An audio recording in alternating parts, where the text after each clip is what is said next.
Un père abandonna son enfant handicapé directement dans une gare, laissant le petit garçon avec un ours en peluche et une promesse vide. Quelques heures plus tard, un homme en costume passa par là par hasard.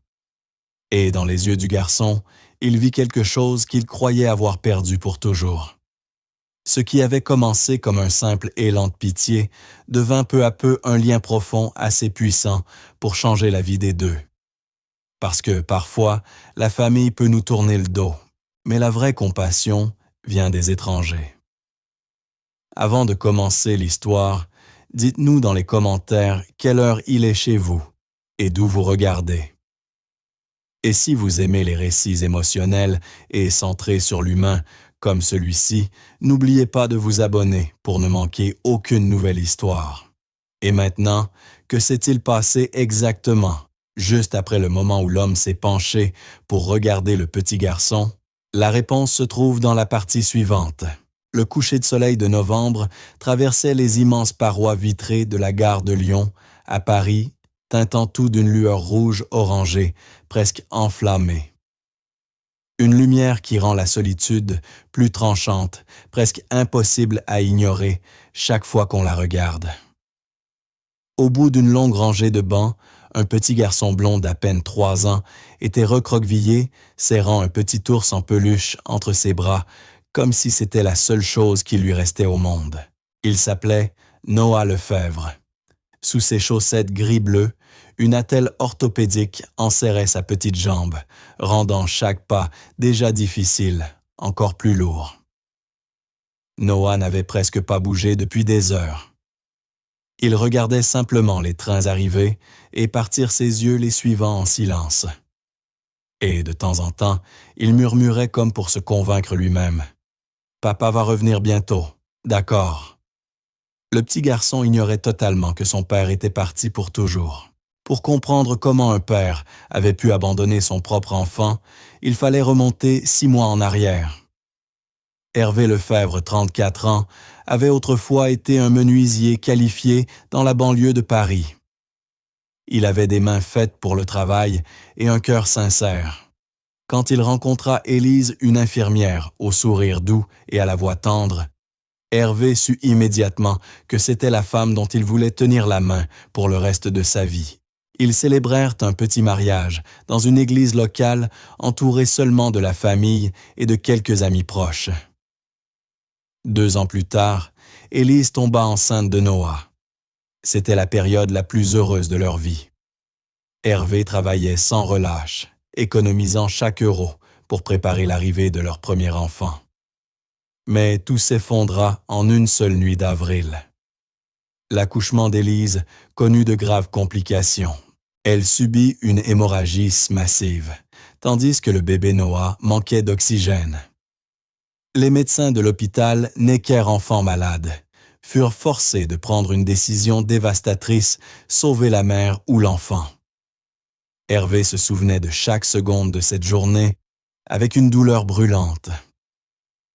Il se tenait devant la salle d'opération, les mains tremblantes, le bruit rapide des machines à l'intérieur martelant sa poitrine. La docteure Karine Whitmore sortit le visage grave, les yeux remplis de cette impuissance que son métier lui imposait souvent. « Monsieur Lefebvre, nous ne pouvons pas sauver les deux. Vous devez choisir. » Hervé s'effondra à genoux. Comment un être humain pouvait-il faire un tel choix? Mais lorsqu'il regarda dans les yeux de la docteure Whitmore, il comprit que s'il ne décidait pas immédiatement, la mère et l'enfant mourraient. « Sauvez le bébé », murmura-t-il, la voix brisée. Élise décéda à 3h17 du matin. Noah survécut, mais le prix en était insupportable. Le manque d'oxygène à la naissance avait endommagé son système nerveux. La jambe gauche de Noah ne se développerait jamais normalement. Il aurait besoin d'une attelle d'une kinésithérapie continue et peut-être d'une chirurgie dans l'avenir. Hervé prit son nouveau-né dans ses bras, contempla le minuscule visage de Noah et sentit quelque chose se briser en 1000 morceaux dans sa poitrine. Pas parce qu'il n'aimait pas l'enfant. Il aimait Noah de tout son être. Mais la culpabilité écrasante était un poids qu'il savait ne jamais pouvoir fuir. Chaque fois qu'Hervé regardait les yeux bleus de Noah, il voyait Élise. Et chaque fois qu'il voyait l'attelle sur la jambe de son fils, il entendait sa propre voix tremblante, résonner depuis cette nuit-là. Sauver le bébé. La vie après cela fut tout sauf facile pour Hervé. Sa mère était montée à Paris pour aider à s'occuper de Noah pendant les 3 premiers mois, mais à 68 ans, elle ne pouvait pas rester éternellement. Lorsqu'elle retourna chez elle, Hervé dut faire face à une vérité brutale. Il était complètement seul pour élever un enfant handicapé. Le travail de menuisier exigeait des journées entières. Hervé engagea une nourrice nommée Martha, une femme âgée du quartier. Avec un revenu mensuel d'environ 10 400 €, il devait en dépenser 650 pour le loyer 300 pour Martha, et le reste partait dans les factures médicales interminables. Les frais d'hôpital ne cessaient d'augmenter. Accouchement d'urgence, 32 000 €. Soins intensifs néonatal, 14 000 €. Kinésithérapie pour Noah. 40 € la séance 2 fois par semaine. Hervé faisait des heures supplémentaires sans arrêt. Il travaillait jusqu'à 22 heures, parfois 23 heures, sciant du bois, construisant des meubles, installant des escaliers. Ses mains s'endurcissaient, son dos le faisait souffrir, mais il n'osait prendre aucun jour de repos. S'il s'arrêtait, il ne pourrait plus payer quoi que ce soit. Puis l'entreprise de construction pour laquelle il travaillait fit faillite en octobre. Ils ne payèrent même pas le dernier mois de salaire. Hervé se retrouva soudain au chômage, sans indemnité, et avec des dettes qui s'empilaient comme une ombre écrasante. Il chercha du travail partout, mais l'hiver approchait, les chantiers ralentissaient, et personne n'embauchait. Chaque porte à laquelle il frappait se refermait avec un regard navré. Ce soir-là, Hervé s'assit devant la pile de factures impayées qui s'élevait sur la table de la cuisine. Facture d'électricité en retard. Loyer en retard. Facture d'hôpital envoyée en recouvrement. Total des dettes, 48 000 €. Solde bancaire, 120 €. Hervé se servit un verre de whisky, puis un autre. Depuis la chambre, les pleurs de Noah retentirent. La nuit, le petit garçon souffrait souvent à cause de l'attelle qui se resserrait autour de sa jambe. Hervé se leva vacillant et entra dans la pièce. Noah était allongé dans son lit, le visage rouge de larmes. Hervé le souleva, le serra contre sa poitrine et sentit son cœur se briser. « Je suis désolé, » chuchota-t-il. « Je ne suis pas assez bien pour toi. » Noah cessa de pleurer, leva ses grands yeux bleus vers son père, des yeux identiques à ceux d'Élise. Et à cet instant, une vague de culpabilité submergea Hervé, assez violente pour l'engloutir. Élise était morte à cause de cet enfant, et cet enfant souffrait à cause de lui. Une pensée horrible s'insinua alors dans son esprit, une pensée qu'il se méprisait d'oser avoir. Une pensée qu'il tenta de chasser sans y parvenir. Si ce n'était pas à cause de Noah, je pourrais recommencer ma vie. Si ce n'était pas pour Noah, Élise serait encore en vie. Le lendemain matin, Hervé se réveilla avec un mal de tête martelant. La bouteille de whisky vide gisait sur le sol. Il tourna la tête vers le lit de Noah. Le petit garçon dormait encore profondément, son ours en peluche niché contre lui. Hervé savait qu'il ne pouvait pas continuer ainsi. Il ne pouvait pas offrir à Noah la vie qu'il méritait. Il ne pouvait pas être un bon père. Et chaque jour, en regardant Noah, il voyait Élise et tout ce qu'il avait perdu. Une idée folle commença à se former. Terrible, égoïste, cruelle. Mais dans l'esprit épuisé et désespéré d'Hervé, elle semblait être la seule issue possible. Si je laisse Noah quelque part en sécurité, quelque part où une personne bienveillante le verra, il aura une chance d'avoir une meilleure famille, un meilleur père. Hervé savait que s'il conduisait Noah à l'aide sociale à l'enfance, il poserait des questions auxquelles il ne pourrait jamais répondre. Ils essaieraient de l'aider, mais ils ne comprendraient jamais vraiment. Non, Hervé avait besoin d'une autre solution. Une manière pour que Noah soit trouvé rapidement, mais pour que lui puisse disparaître. Une gare, un endroit bondé, un lieu où quelqu'un s'arrêterait forcément. Cet après-midi-là, le 17 novembre, Hervé conduisit sa vieille berline grise jusqu'à la gare de Lyon. À l'arrière, Noah serrait son ours en peluche, riant doucement chaque fois qu'un bus passait. Hervé se gara, coupa le moteur et resta immobile. Ses mains tremblaient sur le volant. Ce serait la dernière fois qu'il serait assis à côté de son enfant. La dernière fois que Noah l'appellerait papa.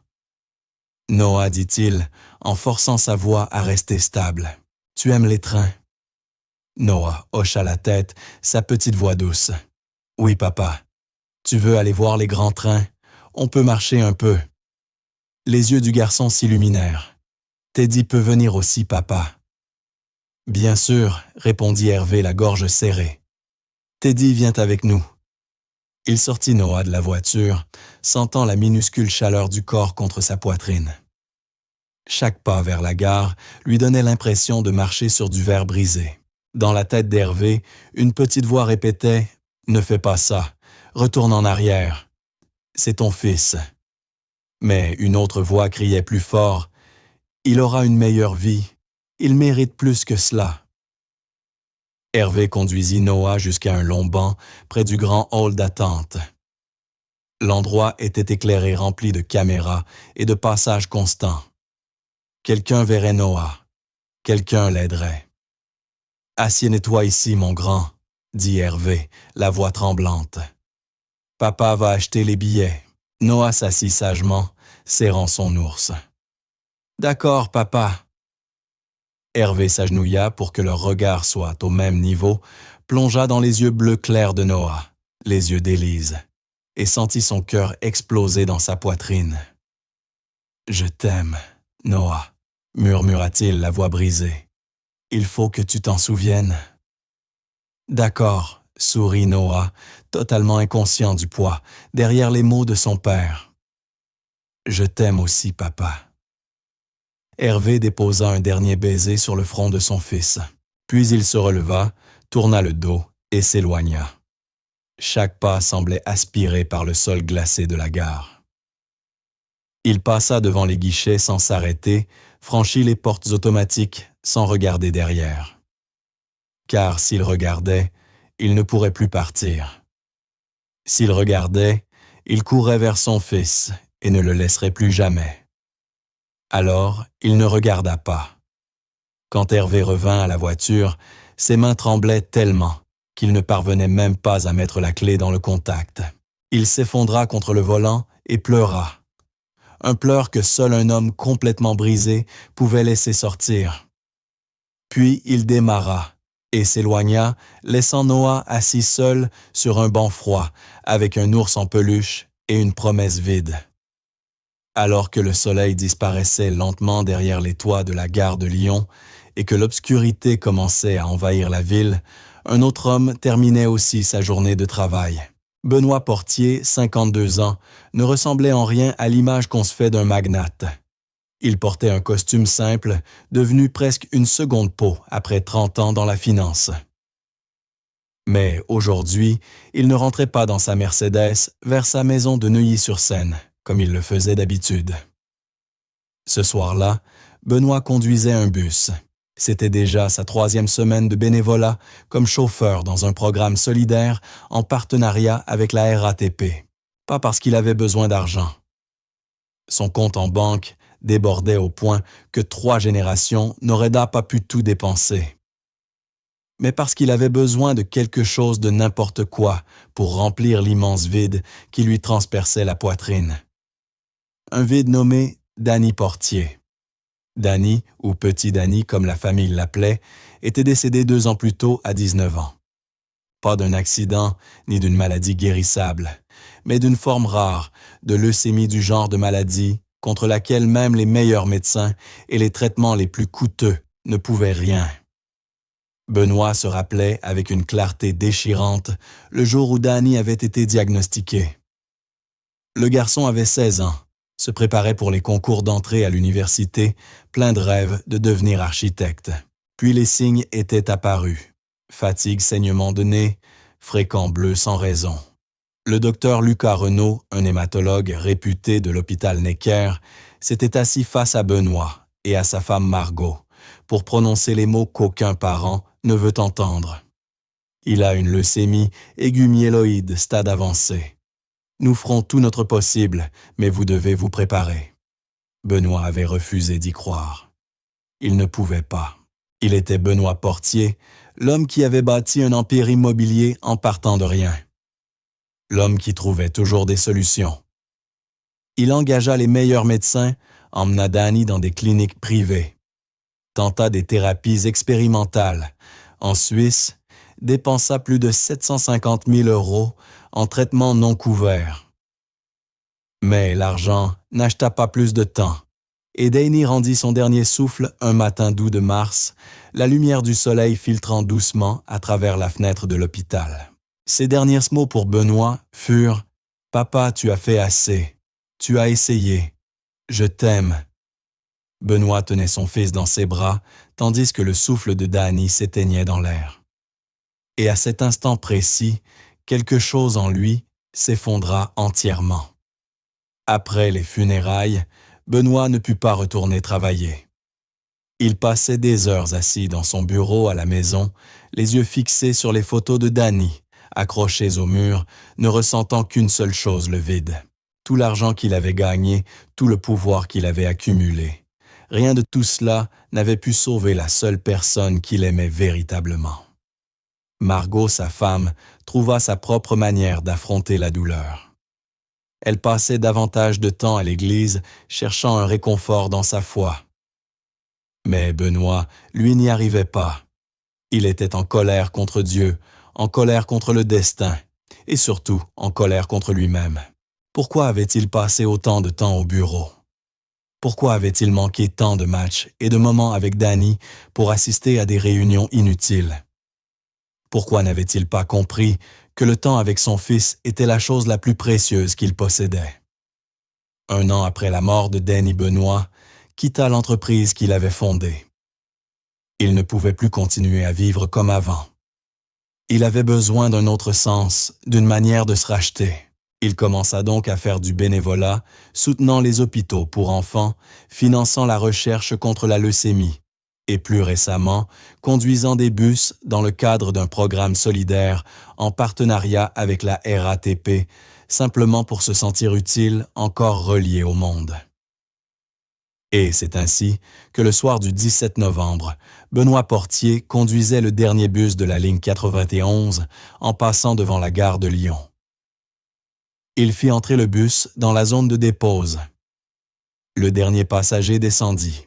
Benoît regarda sa montre. 19h45. Son service touchait à sa fin. Mais au moment de fermer les portes et de retourner au dépôt, quelque chose le fit s'arrêter. À travers les grandes vitres de la gare, il aperçut un petit garçon assis seul sur un banc. L'enfant paraissait bien trop jeune, trop fragile dans cet espace vaste et froid. Et ce qui serra la poitrine de Benoît fut ceci. Le garçon tenait dans ses mains un ours en peluche, exactement du même modèle que celui que Danny possédait autrefois. Benoît coupa le moteur et descendit du bus. Le vent de novembre transperça sa veste, mais il ne le sentit pas. La seule chose qu'il ressentit fut une étrange force, comme si quelque chose d'invisible le poussait vers l'intérieur de la gare.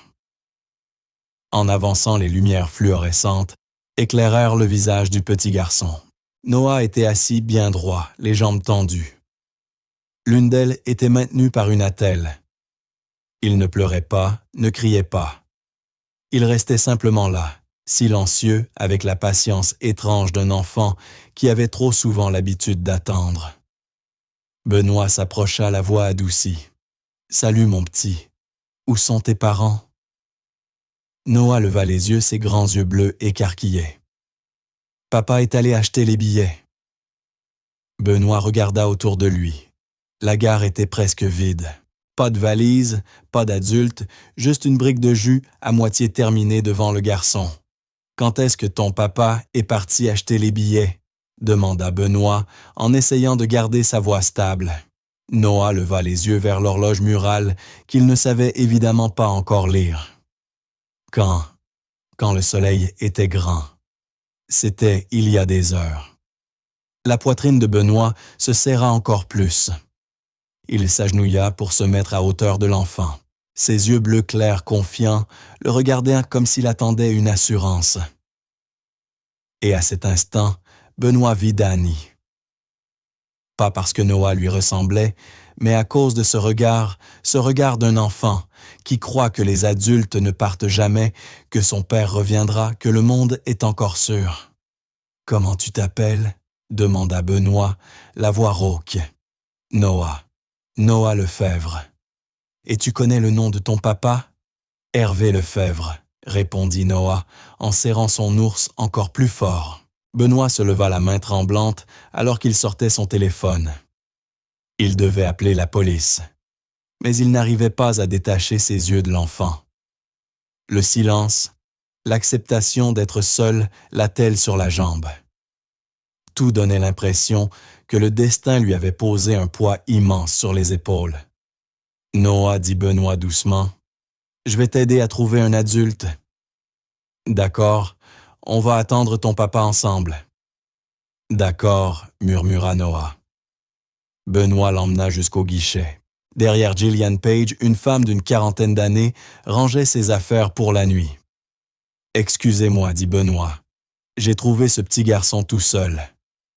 Est-ce que quelqu'un a acheté un billet au nom d'Hervé Lefebvre aujourd'hui? » Gillian consulta le système, puis secoua la tête.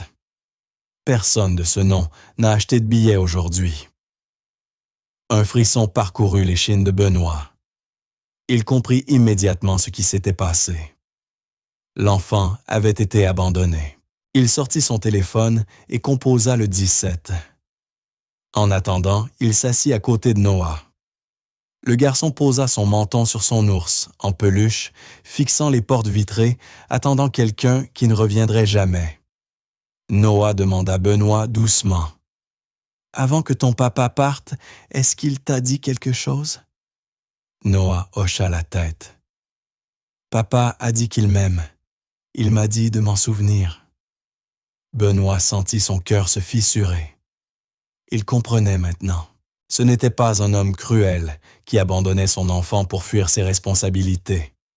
C'était un homme désespéré, convaincu que son fils serait mieux sans lui. Benoît pensa à Danny, pensa à ces derniers jours où Danny avait dit « Papa, tu as fait assez. Tu as essayé. Je t'aime. » Danny comprenait que certaines choses échappent au contrôle humain. Mais Hervé Lefebvre, lui, ne le comprenait pas. Il croyait être un fardeau. Il croyait que Noah serait plus heureux sans lui. Et peut-être que Noah le serait réellement. Mais pas parce qu'Hervé était un mauvais père, simplement parce que la vie oblige parfois à faire des sacrifices qu'on n'aurait jamais imaginés. 20 minutes plus tard, la police arriva. 2 agents, le capitaine Cole Brennan et le lieutenant Mason Arlott, entrèrent avec des expressions graves. « C'est vous qui avez appelé ?» demanda Brennan. « Oui, » acquiesça Benoît. « J'ai vu ce petit tout seul. Il dit que son papa est parti acheter des billets, mais c'était il y a des heures. » Arlott s'agenouilla près de Noah. « Tu sais où ton papa est allé? » Noah secoua la tête, serrant son ours encore plus fort. Brennan se tourna vers Benoît. « Nous allons vérifier les caméras et fouiller les alentours.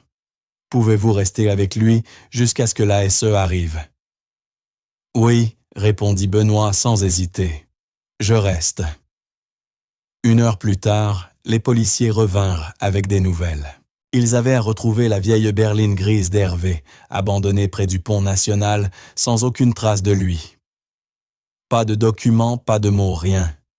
Juste une voiture vide et une vie que quelqu'un venait de laisser derrière lui.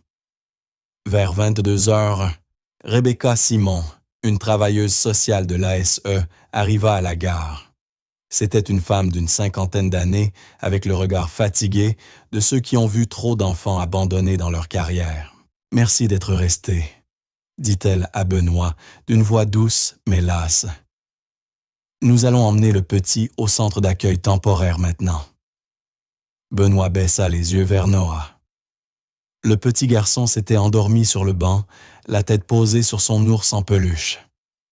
La veste de costume de Benoît était posée sur lui comme une petite couverture, le protégeant un peu du froid de novembre. « Est-ce que je peux venir le voir ?»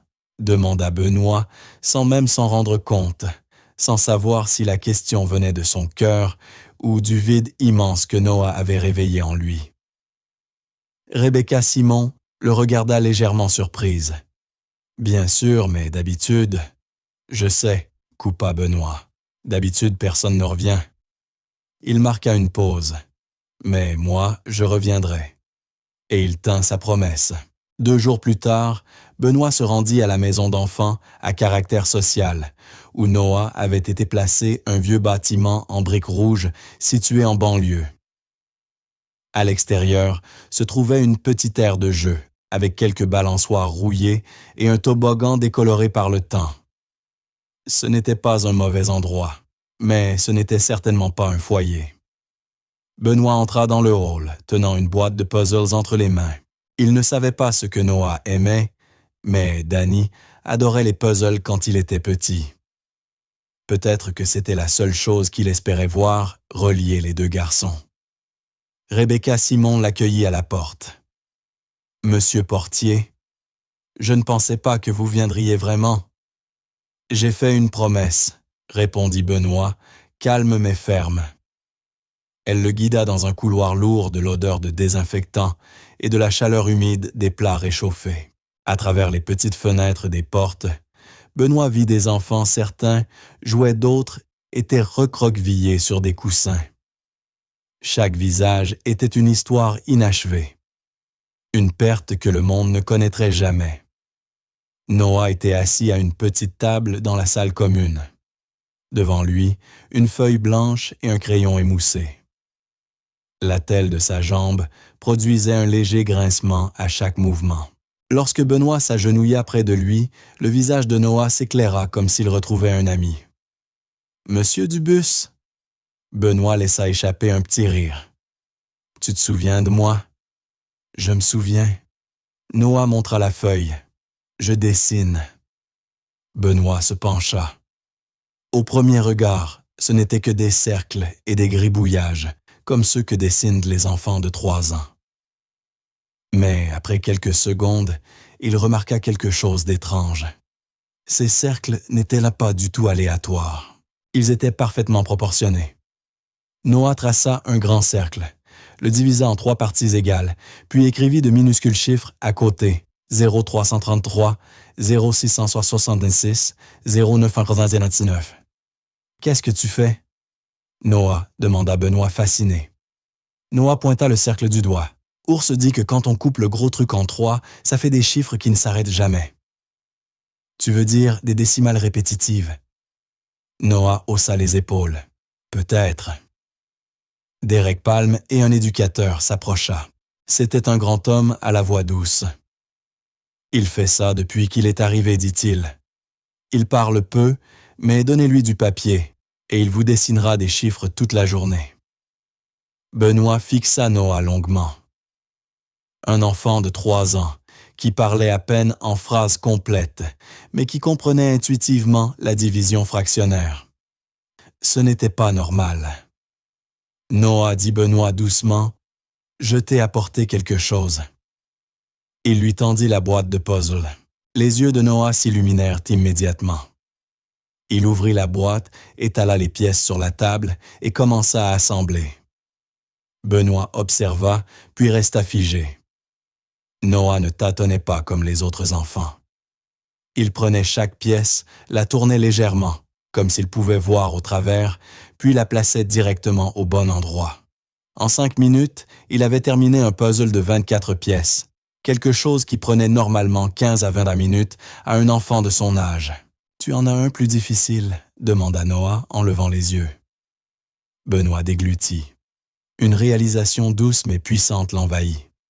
Cet enfant était extraordinaire. Ce soir-là, de retour chez lui, Benoît ne parvint pas à chasser Noah de son esprit. Il s'assit dans son bureau, ouvrit son ordinateur portable et se mit à chercher enfant prodige, aptitudes mathématiques précoces, développement cérébral atypique. Plus il lisait, plus il était certain de ce qu'il avait ressenti dès la première seconde. Noah n'était pas seulement intelligent, il pourrait être un prodige. Mais il y avait quelque chose d'encore plus important. Tous les articles, toutes les études disaient la même chose: les enfants comme Noah avaient besoin d'un environnement particulier, d'une stimulation intellectuelle adaptée, de soins médicaux appropriés et surtout d'un foyer stable surément. La MEX ne pouvait pas offrir cela, pas par manque de volonté, mais parce que le système était saturé. Trop d'enfants, trop peu de bras. Une idée s'insinua lentement dans l'esprit de Benoît. Une idée à la fois folle et si juste qu'elle le laissa silencieux pendant plusieurs minutes. Je peux lui donner la vie dont il a besoin. J'ai les moyens, j'ai le temps. Et j'ai une maison vide qui n'attend que lui. Mais d'abord, il devait retrouver Hervé Lefebvre. Le lendemain matin, Benoît appela Henri Dalrymple, l'avocat privé qui avait géré des dizaines de contrats pour lui au cours de sa carrière. Henri dit-il au téléphone, « J'ai besoin que tu retrouves quelqu'un. Il s'appelle Hervé Lefebvre. » Il a disparu depuis environ 4 jours, probablement encore quelque part autour de Paris. « C'est professionnel ?» demanda Henri. « Non, personnel. » Henri comprit immédiatement à la voix de Benoît qu'il n'y avait pas de débat possible. Il fallut 1 semaine. Il engagea un détective privé, fouilla les relevés bancaires, visita des dizaines de petits hôtels et motels bon marché. Finalement, ils le trouvèrent. Hervé se cachait dans un motel délabré de Saint-Denis, le quartier le plus pauvre et le plus sombre de la ville. Un après-midi froid et pluvieux de novembre, Benoît s'y rendit. Le motel était un bâtiment décrépit, de 3 étages, avec la peinture écaillée et des fenêtres fissurées, prêtes à s'effondrer. Une odeur de moisissure et de déchets s'échappait de la ruelle voisine, assombrissant toute l'atmosphère. Chambre 2B.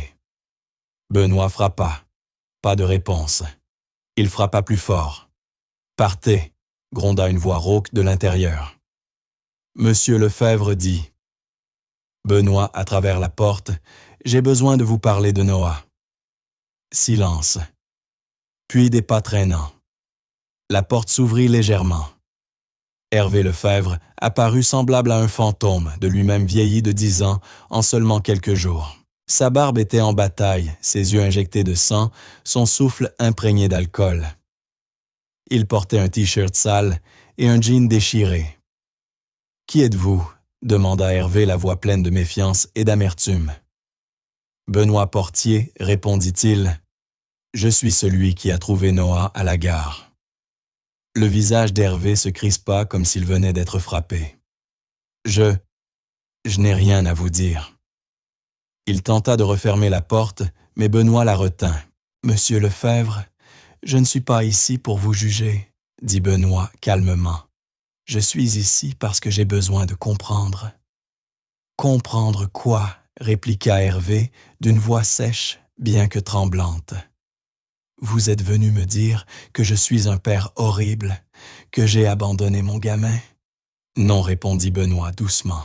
« Je suis venu parce que je comprends votre douleur. » Les yeux d'Hervé s'écarquillèrent. « Vous comprenez qui êtes-vous pour comprendre quoi que ce soit. » Benoît inspira profondément. « J'ai perdu mon fils il y a 2 ans. Danny, 19 ans, leucémie. J'ai dépensé plus de 750 000 € pour essayer de le sauver. Et tout cela n'a pas acheté un seul souffle de plus pour mon garçon. » Hervé se figea incapable de respirer. Benoît continua sa voix basse. « Je sais ce que ça fait de regarder son enfant dans les yeux et de réaliser qu'on ne peut pas le sauver. Je connais la culpabilité. Je connais l'envie de fuir cette douleur. Hervé recula lentement, laissant la porte ouverte. La chambre était sombre, étroite, chaotique. Un lit défait, des bouteilles vides, des vêtements partout. Il s'assit sur le bord du lit, enfouissant son visage dans ses mains. « Vous ne comprenez pas, » murmura-t-il. « Noah, il est en vie parce que ma femme est morte. Les médecins m'ont obligé à choisir et j'ai choisi lui. J'ai laissé Élise mourir. » Benoît entra, referma doucement la porte, puis tira l'unique chaise de la pièce pour s'asseoir face à lui. « Vous n'avez pas laissé Élise mourir, » dit-il avec douceur. « Vous avez fait un choix qu'aucun père ni époux ne devrait jamais avoir à faire. Mais vous avez sauvé Noah. Le sauver pourquoi? » Octa Hervé, les larmes coulant. Pour vivre avec un père sans travail, incapable de payer les soins. Un père qui, chaque fois qu'il regarde son fils, revoit le moment où sa femme est morte. Alors, vous pensez que l'abandonner était mieux? Oui, sanglota Hervé, sa voix se brisant. Quelqu'un de meilleur que moi le trouverait. Quelqu'un qui pourrait lui offrir la vie que je ne peux pas. J'ai lu des histoires d'enfants abandonnés et adoptés par de bonnes familles. Je croyais que c'était sa seule chance. La pièce devint silencieuse. La pluie frappait la fenêtre. Benoît parla lentement. « Savez-vous ce que Noah fait au foyer? » Hervé secoua la tête, incapable de lever les yeux. Il dessine des chiffres, trouve des motifs, divise des cercles parfaits avec une précision qu'aucun enfant de 3 ans ne devrait avoir. Les médecins pensent qu'il pourrait être un prodige. Hervé releva brusquement la tête, tout son corps tendu. Cette jambe blessée, vous la voyez comme une malédiction, poursuivit Benoît. Mais son esprit est extraordinaire. Noah n'est pas un fardeau, monsieur Lefebvre. C'est un don. Hervé s'effondra complètement secoué de sanglots. Je l'ai abandonné, réussit-il à dire entre deux souffles. Je suis un lâche. J'ai laissé mon propre enfant. Oui, vous l'avez fait, répondit Benoît. Sa voix n'était ni dure, ni complaisante, juste vraie. Et maintenant, vous devez décider si vous voulez réparer cela. Hervé leva les yeux, le visage inondé de larmes. Comment je ne suis pas assez fort pour être son père. Non, dit Benoît après un long silence. Vous ne l'êtes pas. Pas assez. Peut-être jamais. Hervé se recroquevilla comme frappé. La voix de Benoît se fit douce, d'une tendresse douloureuse. Mais moi je le suis. J'ai les moyens. J'ai le temps. J'ai une maison vide depuis la mort de mon fils. Il posa sa main sur sa poitrine. Et j'ai une place qui n'attend qu'à être remplie. Hervé le fixa hébété. Qu'est-ce que vous voulez? Je veux adopter. Noah, répondit Benoît clairement. Je veux que vous renonciez à vos droits parentaux. Laissez-moi lui offrir la vie qu'il mérite. Le visage d'Hervé pâlit. Vous êtes sérieux? Complètement. Mais pourquoi? Pourquoi un étranger voudrait-il prendre un enfant handicapé qui n'est pas le sien? Benoît esquissa un sourire triste doux. Parce que j'avais un fils que j'aimais plus que tout. Et quand il était mort, j'ai cru que je ne pourrais plus jamais aimer. Et puis, j'ai rencontré Noah, et j'ai vu une chance de faire ce que je n'ai pas pu faire pour Danny, une chance de sauver un enfant. La pièce était immobile, saturée d'un silence lourd. Seul le bruit de la pluie subsistait. Finalement, Hervé demanda d'une voix rauque. « Si je signe, Noah ne saura jamais qui je suis. » « Ça dépend de vous, » répondit Benoît. « Je ne lui cacherai jamais la vérité. Mais apparaître dans sa vie ou non, ce sera votre choix. » Hervé ferma les yeux, laissant tomber des larmes lourdes. « Est-ce que vous lui direz que je l'aime? Que j'ai fait ça parce que je croyais que c'était mieux pour lui? Je vous le promets. » Hervé trembla, puis hocha lentement la tête, comme s'il relâchait la dernière chose qui retenait encore son cœur. « D'accord, murmura-t-il, je vais signer. » Un mois plus tard, par un matin glacial de décembre, Benoît se tenait devant le tribunal judiciaire de Paris, la respiration formant une brume blanche dans l'air. À ses côtés, Henri Dalrymple portait sa mallette en cuir et l'allure calme d'un avocat aguerri. À l'intérieur, Hervé Lefebvre était déjà assis. Il portait un costume bon marché, prêté par une association, ses cheveux étaient coupés, mais ses yeux étaient heureux, épuisés, les yeux d'un homme qui avait tout perdu. Noah n'était pas présent. Rebecca Simon avait expliqué. Dans les cas de renoncement volontaire à l'autorité parentale, l'enfant n'a pas besoin d'être présent. Et c'est peut-être mieux pour Noah comme pour Hervé. La juge Eleanor Hastings, une femme d'une 60aine d'années, au regard perçant, ouvrit la séance. L'affaire d'aujourd'hui concerne la renonciation volontaire à l'autorité parentale de M. Hervé Lefebvre envers son fils Noah Lefebvre, âgé de 3 ans, afin de permettre à M. Benoît Portier de procéder à une adoption. Elle se tourna vers Hervé. « Monsieur Lefebvre, comprenez-vous que cette décision est définitive, que vous n'aurez plus aucun droit légal sur votre enfant? » « Oui, madame la juge, » répondit-il d'une voix tremblante. « Et vous prenez cette décision volontairement, sans pression, sans promesse financière. » « Personne ne m'a forcé, madame la juge. Je le fais parce que je crois que c'est le mieux pour Noah. Je ne peux pas lui offrir la vie qu'il mérite. » La juge le regarda longuement. « Je fais ce métier depuis 25 ans, dit-elle doucement. J'ai vu des pères abandonner leurs enfants par égoïsme, par addiction, par violence. » Elle marqua une pause. « Mais j'ai aussi vu des pères prendre des décisions douloureuses par amour. J'espère que vous appartenez à cette deuxième catégorie. »« Je l'espère aussi, » murmura Hervé. Elle se tourna vers Benoît. « Monsieur Portier, comprenez-vous qu'adopter un enfant handicapé implique un engagement important, soins médicaux, kinésithérapie, éventuelle chirurgie future. » « Je comprends parfaitement. »« Madame la juge, » répondit Benoît la voix ferme, « et j'ai les ressources nécessaires pour répondre à tous les besoins de Noah. »« Vous avez déjà été parent? »« Oui, » répondit Benoît. « Mon fils Daniel est décédé il y a 2 ans. » L'expression de la juge s'adoucit. « Je suis profondément désolé pour votre perte. Mais je dois vous poser cette question. Essayez-vous de remplacer l'enfant que vous avez perdu? » Benoît resta silencieux longtemps, très longtemps. Il voulait répondre honnêtement, non pas ce qui était juridiquement correct, mais ce qui était moralement vrai. « Non, madame la juge, » dit-il enfin. « Personne ne peut remplacer Danny. Mais Danny m'a appris à aimer. Quand il était mort, cet amour n'a pas disparu. Il est resté sans nulle part où aller. Noah ne remplace pas Danny. Mais il me donne une nouvelle chance d'aimer. » La juge hocha la tête, ses yeux devenus plus doux. Elle consulta le dossier, les rapports sociaux, les documents médicaux de Noah, les justificatifs financiers de Benoît. « Le tribunal a examiné tous les documents, déclara-t-elle.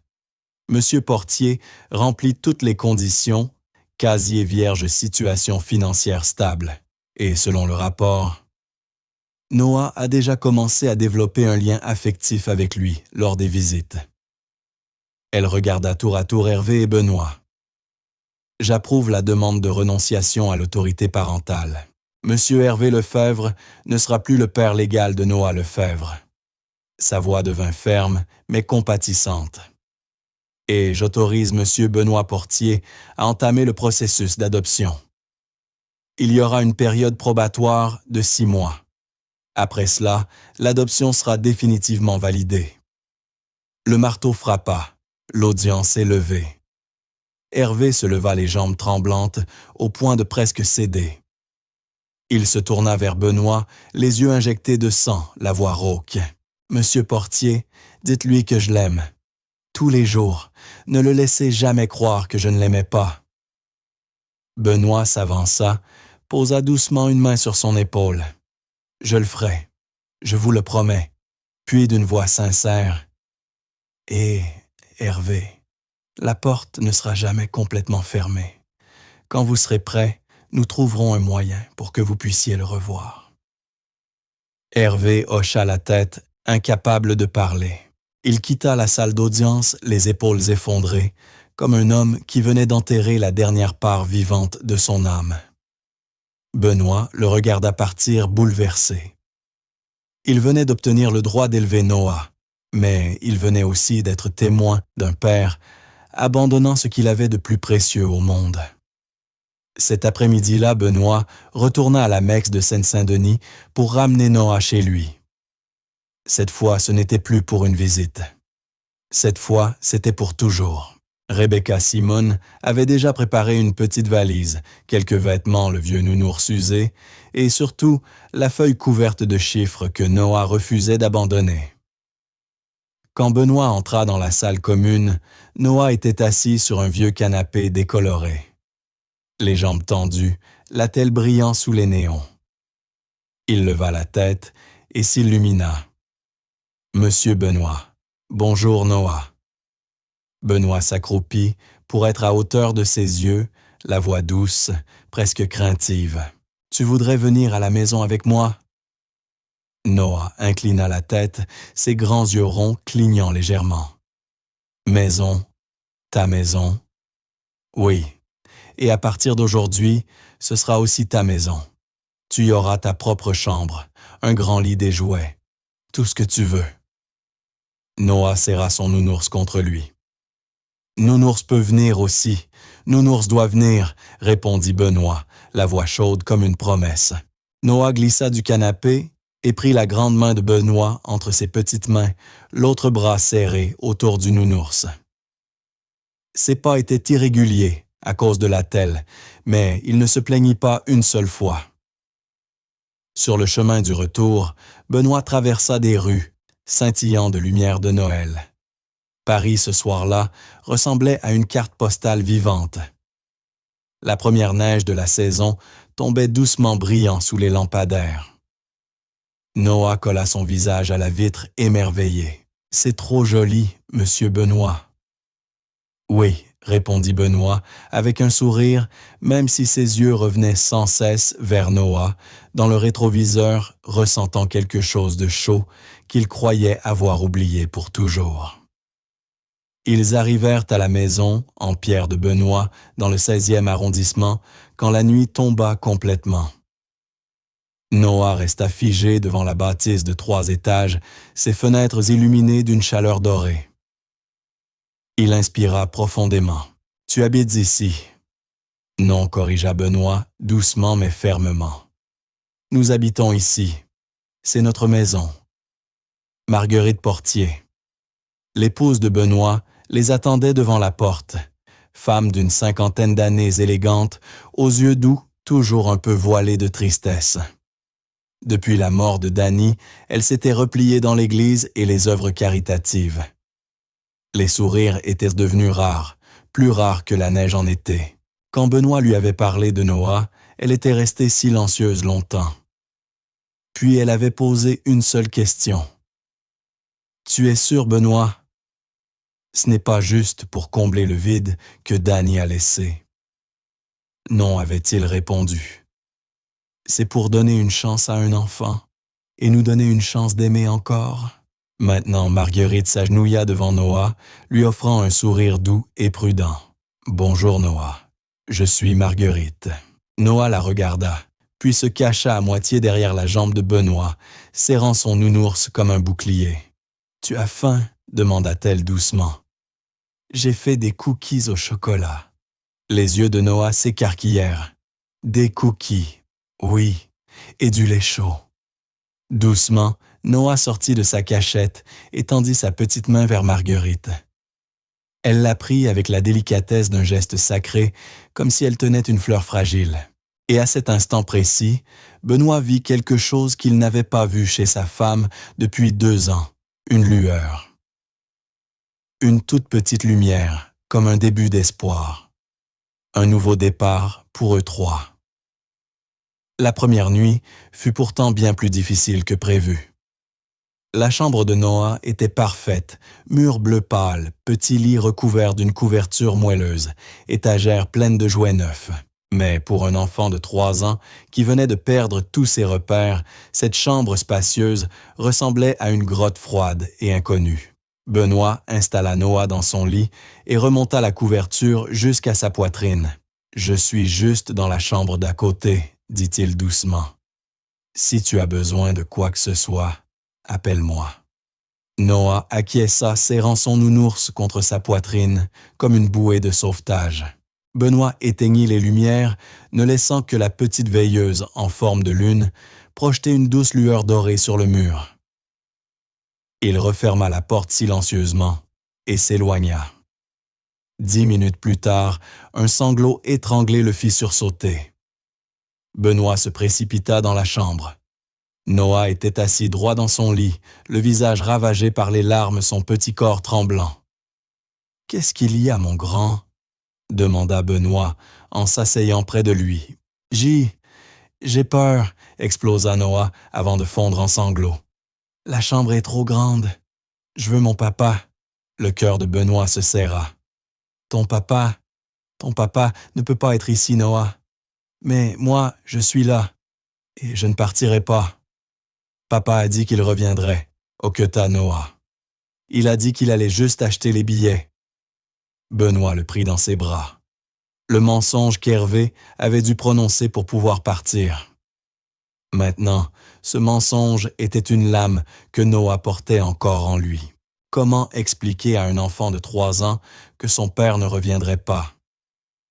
Que l'homme qu'il aimait s'était effondré sous le poids de sa propre douleur. Noah murmura Benoît en lui frottant le dos. Parfois, les adultes font des choses qui n'ont aucun sens. Ton papa, il t'aime très fort, mais il pensait ne pas pouvoir te donner les soins dont tu avais besoin. Alors, il m'a demandé de t'aider. Papa ne veut plus de moi, sanglota Noah. Ce n'est pas vrai, répondit Benoît, la gorge serrée. Ton papa veut que tu aies la meilleure vie possible. Et parfois, aimer quelqu'un signifie laisser une autre personne s'occuper de lui. Noah ne comprit pas tout, mais ses pleurs commencèrent à s'apaiser, se transformant en petites respirations tremblantes et fatiguées. « Monsieur Benoît, tu vas me laisser toi aussi ?» demanda-t-il, à peine audible. Jamais, dit Benoît, avec une force qui le surprit lui-même. « Je serai là, tous les jours. » Quoi qu'il arrive. Noah leva les yeux, ses prunelles bleues encore brillantes de larmes. Promis, vraiment promis, promis. Après un moment, Noah murmura encore « Monsieur Benoît, tu peux dormir ici. » Par terre, ça va. Benoît laissa échapper un petit rire. « Je peux faire mieux que ça. » Il alla chercher oreiller et couverture dans sa propre chambre et les installa directement sur le sol, tout près du lit de Noah. Puis il s'allongea les mains derrière la tête, comme s'il montait la garde pour ce petit garçon qui comptait déjà tant. Alors demanda-t-il, « Tu te sens mieux ?» Noah se pencha au bord du lit, le regarda, et un tout petit sourire traversa enfin ses joues couvertes de larmes. Oui.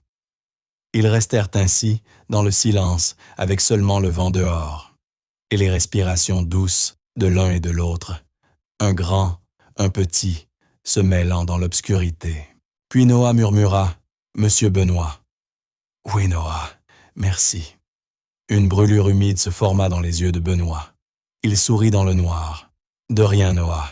Bonne nuit. » Ce fut leur première nuit. Pas parfaite, pas facile, mais c'était un début. Et parfois, un début suffit. Les semaines suivantes furent une succession de petites découvertes, mêlées à de grands défis. Benoît réalisa très vite qu'élever un enfant de 3 ans n'avait rien à voir avec les souvenirs effacés qu'il avait de l'époque où Danny était petit. Il avait oublié la fatigue, l'attention constante, la patience infinie nécessaire, et surtout les minuscules miracles cachés dans chaque journée. 3 fois par semaine, Noah devait aller à l'hôpital Necker Enfant Malade pour la kinésithérapie de sa jambe. Chaque séance durait 1 heure entière, étirement, exercice, travail de la marche. Et parfois, une douleur si intense que Noah s'effondrait en larmes dans les bras de la kiné. La première fois, en le voyant souffrir ainsi, Benoît avait senti son propre cœur se déchirer. Il aurait donné n'importe quoi pour le prendre dans ses bras et l'emporter loin de tout ce qui pouvait lui faire mal. Mais Fiona Blanchard, sa kinésithérapeute, posa une main ferme mais douce sur l'épaule de Benoît. « Monsieur Portier, si on veut que Noah puisse marcher comme les autres enfants, il faut continuer. La douleur d'aujourd'hui, c'est la liberté de demain. » Alors Benoît apprit à rester debout à côté de Noah, à lui tenir la main, à essuyer ses larmes, à murmurer « Je sais que ça fait mal, mais tu es si courageux. Tu peux le faire. » Et il pouvait. Chaque semaine, Noah devenait un peu plus fort, ses pas un peu plus stables, son sourire après chaque séance un peu plus lumineux. Mais le plus difficile n'était pas sa jambe, c'était son cœur. Certaines nuits, Noah se réveillait en hurlant paniqué, appelant « Papa, papa Benoît », accourait, le prenait dans ses bras, mais Noah se débattait encore. « Je veux papa, pas Benoît, pas l'homme qui faisait tout pour lui. Il voulait Hervé, l'homme qu'il avait laissé sur un banc de gare. Mais pour Noah, c'était toujours papa. » Et ces moments-là blessèrent Benoît plus profondément que n'importe quelle crise de douleur physique. Il pouvait offrir à Noah tout le reste, maison, nourriture, jouets, soins. Mais il ne pouvait pas lui offrir l'unique chose que Noah désirait le plus, son père. Marguerite le sentait. Un soir après que Noah se fut rendormi, elle s'assit près de Benoît dans le salon plongé dans la pénombre. « Tu ne peux pas remplacer Hervé, » dit-elle doucement. « Je sais, » soupira Benoît. Mais comment l'aider à comprendre? Pas avec des mots, avec le temps, en étant là chaque jour sans partir. Elle posa une main chaude sur la sienne. « Danny ne t'a pas aimé dès sa naissance. Cet amour a grandi un peu plus chaque jour. Avec Noah, ce sera pareil. » Benoît savait qu'elle avait raison. Mais certaines nuits, assis dans le couloir à écouter Noah gémir dans son sommeil, la patience lui semblait une montagne impossible à gravir. Pourtant, au milieu de toutes les difficultés, il y avait aussi des moments presque magiques. Un matin, Benoît trouva Noah assis à la table de la cuisine, un tas de petits blocs en bois devant lui. Mais il ne jouait pas comme les autres enfants. Il organisait les blocs en motifs complexes triangles, dans des triangles courbes, finissant en cercles symétrie si précises qu'elles semblaient irréelles. Noah demanda à Benoît, stupéfait, « Qu'est-ce que tu fais ?»« Je fais des formes, » répondit l'enfant naturellement. « Regarde si tu mets ces 3 blocs comme ça fait une grande forme. » Benoît s'approcha, et ce qu'il prit d'abord pour du jeu était presque une illustration vivante de géométrie fractale. Il comprit qu'il devait l'emmener voir un spécialiste. Le docteur Lucas Reinhard, neurologue pédiatrique à la Pitié-Salpêtrière, examina Noah puzzles logiques, problèmes spatiaux, tests cognitifs. Noah les résolut à une vitesse qui laissa toute la salle silencieuse. Lorsque le médecin lui présenta un exercice normalement destiné aux enfants de 7 ou 8 ans, Noah le regarda à peine, inclina légèrement la tête, puis donna la réponse en moins de 30 secondes. « Comment sais-tu ça ?» demanda le docteur à moitié, pour le tester à moitié sidéré. Noah haussa les épaules. « Je le vois, comme quand on voit des couleurs. Les nombres ont des couleurs, et elles vont ensemble. » Le docteur Reinhard regarda Benoît, ses yeux ayant perdu la distance professionnelle habituelle. Ils exprimaient un mélange d'admiration et de rare stupéfaction. « Monsieur Portier, dit-il, votre petit semble présenter une forme de synesthésie. Ses sens se chevauchent. Il voit les nombres comme des couleurs ou des formes. C'est une particularité qu'on retrouve souvent chez les talents mathématiques exceptionnels. Il projeta le scanner cérébral de Noah sur l'écran. Regardez ici les zones liées au raisonnement logique et à la reconnaissance des motifs fonctionnent à un niveau bien supérieur à celui des enfants de son âge. Le manque d'oxygène à la naissance n'a peut-être pas causé de dommages. Il a peut-être activé des circuits neuronaux extrêmement rares. Benoît déglutit. « Vous voulez dire, je veux dire, reprit lentement le docteur, que Noah est très probablement un prodige mathématique. Et avec un accompagnement adapté, il pourrait devenir l'une de ces intelligences exceptionnellement rares. » Benoît observa Noah, le petit garçon, assis par terre, assemblant joyeusement ses blocs en des formes complexes sorties tout droit de son imagination. Un enfant portant une attelle à la jambe. Un enfant que le monde qualifierait de handicapé, mais qui portait un cadeau absolument extraordinaire. « De quoi a-t-il besoin ?» demanda Benoît. « Ne le limitez pas, » répondit fermement Reinhardt. « Offrez-lui une stimulation intellectuelle adaptée des livres, des jeux de logique, un espace pour explorer. Et surtout de la patience. Ne le forcez pas, mais ne le retenez pas non plus. Je veillerai à tout cela, dit Benoît. À partir de ce jour-là, Benoît commença à acheter des livres de mathématiques, destinés à des enfants bien plus âgés que Noah. Mais le petit garçon n'était nullement intimidé par les symboles compliqués. Il feuilletait les pages, traçait les équations du bout du doigt et demandait « ça veut dire quoi ?» Chaque soir, après le dîner, ils s'asseyaient ensemble. Benoît expliquait point par point. Noah écoutait avec une concentration étonnante pour un enfant de 3 ans, posant des questions qui forçaient Benoît à réfléchir plusieurs secondes avant de répondre. Un soir, alors qu'ils parlèrent des nombres, Noah demanda à tonton Benoît si 0 c'est rien. Pourquoi c'est important? Benoît laissa échapper un petit rire, un rire où se mêlaient émerveillement et émotion.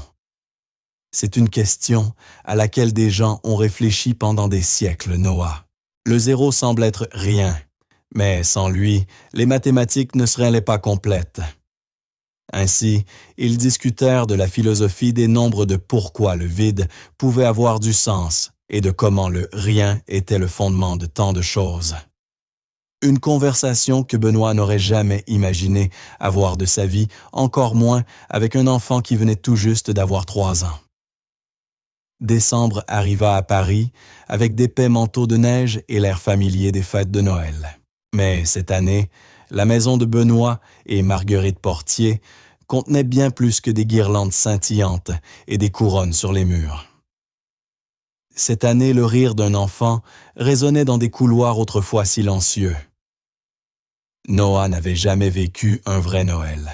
Hervé avait été trop pauvre, trop épuisé, trop brisé pour célébrer quoi que ce soit.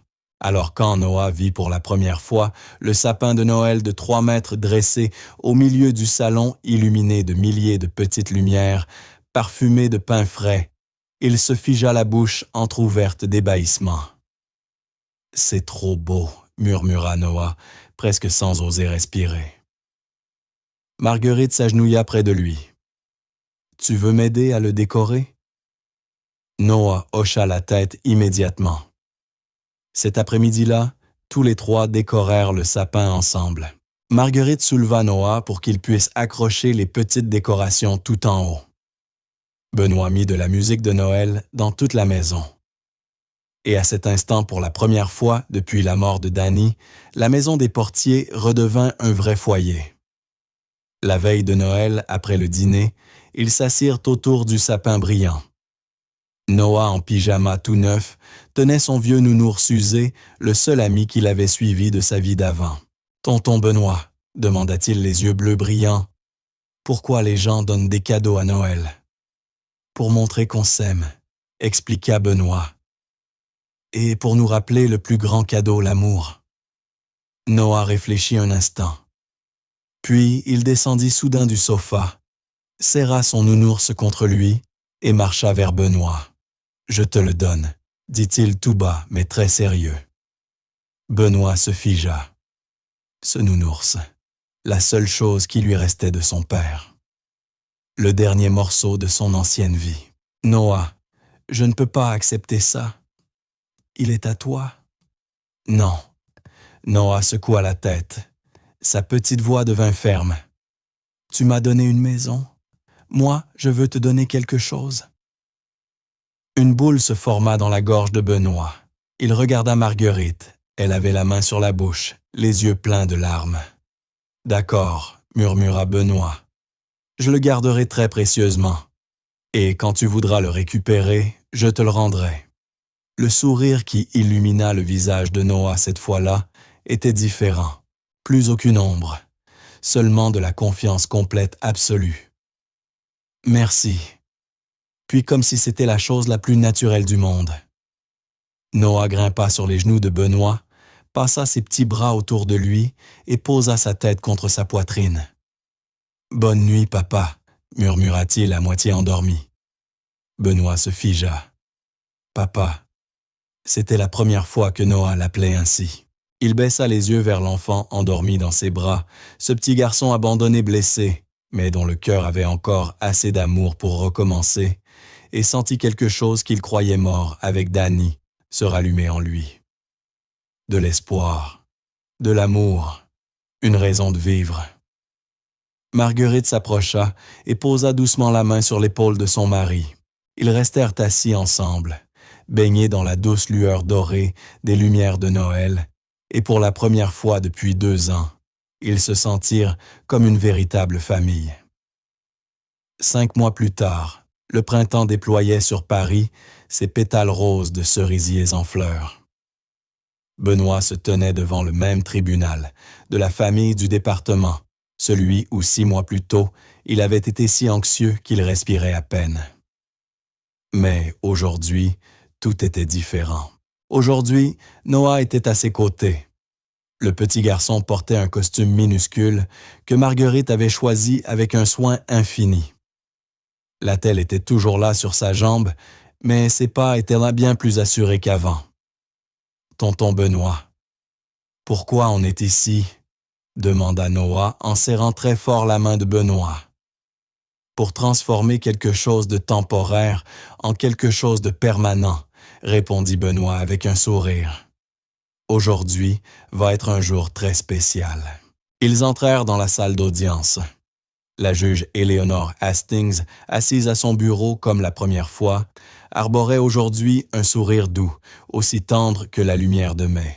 « Bonjour, » dit-elle chaleureusement. « Nous sommes réunis aujourd'hui pour finaliser l'adoption de Noah Lefebvre par Benoît et Marguerite Portier. » Elle se pencha vers l'avant. « Noah, viens un instant. » Noah regarda Benoît, qui lui fit un signe encourageant. Le petit avança et le clic-clic familier de son attelle résonna contre le plancher en bois, un son familier, mais qui n'avait plus la même tristesse qu'autrefois. Noah demanda la juge Hastings d'une voix aussi douce que si elle parlait à son propre petit-fils. « Sais-tu pourquoi nous sommes ici aujourd'hui ?» Noah hocha la tête, étonnamment calme. « Pour que je devienne le fils de papa Benoît et de maman Marguerite. Et est-ce que c'est ce que tu veux ?» Noah se tourna vers le couple debout derrière lui, leurs mains enlacées, leurs yeux remplis d'amour. Puis il se retourna vers la juge et répondit avec une clarté que même ses évaluations du langage n'avaient jamais captée. « Oui, je veux ça. » La juge Hastings s'interrompit un bref instant. Puis un sourire rare, magnifique, illumina son visage. « En 25 ans sur ce siège, ceci est l'un des moments que je chéris le plus. » Elle prit le dossier, sa voix redevenue officielle, mais toujours profondément douce. Monsieur et Madame Portier ont complété la période d'essai de 6 mois avec des évaluations exceptionnelles. Les travailleurs sociaux, les médecins et les spécialistes notent des soins constants, attentifs et remplis d'amour. Elle inspira et termina. Par l'autorité qui m'est confiée par la République française, Je déclare qu'à partir de ce jour, Noah Lefebvre portera le nom de Noah Portier, fils légal de Benoît et Marguerite Portier, avec tous les droits et responsabilités qui en découlent. Son marteau frappa. Félicitations à votre famille. Benoît faillit fléchir. Marguerite l'enlaça aussitôt, les larmes coulant librement sur ses joues. Et Noah se jeta dans les bras de Benoît avec un éclat de rire pur cristallin, un rire qui réchauffa la salle d'audience, un lieu qui avait vu beaucoup trop de larmes. « Alors maintenant, on est une vraie famille, hein ?» demanda Noah les yeux d'un bleu étincelant. Benoît le serra très fort. « On l'a toujours été, Noah. Aujourd'hui, c'est juste le monde entier qui le reconnaît. » En sortant du tribunal, la lumière du printemps les enveloppa comme une bénédiction. Benoît le ressentit. Le vide dans sa poitrine ne pesait plus sur lui. L'espace laissé par Danny resterait toujours une blessure. Rien ne pourrait jamais le combler. Mais l'amour ne remplace pas. Il s'élargit. Il grandit. Noah n'était pas Danny. Mais il avait ramené Benoît à lui-même, à la paternité, à la capacité d'aimer à la vie. Et cela, c'était le plus grand miracle de tous. L'histoire de Benoît Marguerite et du petit Noah nous rappelle que l'amour arrive parfois tard, mais qu'il n'est jamais trop tard. Certains cœurs figés par la perte se réchauffent grâce aux choses les plus inattendues. Et certains enfants jadis abandonnés dans l'immensité du monde trouvent leur véritable maison dans les bras d'inconnus qui autrefois ne connaissaient même pas leur nom. Si cette histoire vous a touché, si vous croyez au miracle de la guérison, si vous pensez qu'une famille n'est pas seulement le sang, mais ceux qui choisissent de rester, laissez un commentaire. Je les lis tous. Et si vous aimez les histoires vraies, profondes et émouvantes, mettez un like, abonnez-vous et activez la cloche pour ne manquer aucun récit à venir. Merci d'être resté jusqu'à la fin. On se retrouve dans la prochaine histoire, là où l'amour trouve toujours une nouvelle chance.